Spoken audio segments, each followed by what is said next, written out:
Well, I got it back together again. I cleaned the hard drive out and the rest of the box. It was pretty filthy. But let's see if it works. Turn it back on.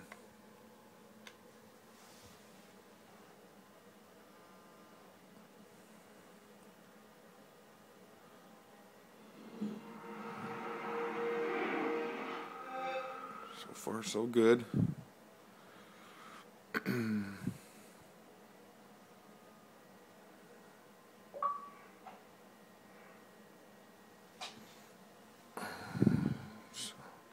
See if the game works now.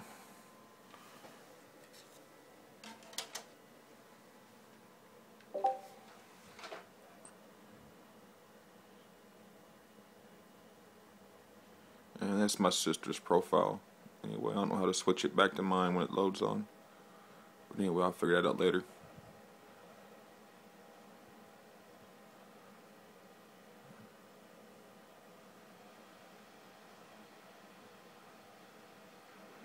Well, there we go.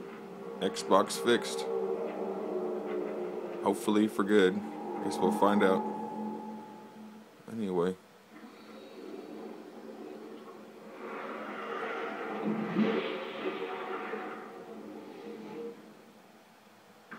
There we go. Alright. Goodbye.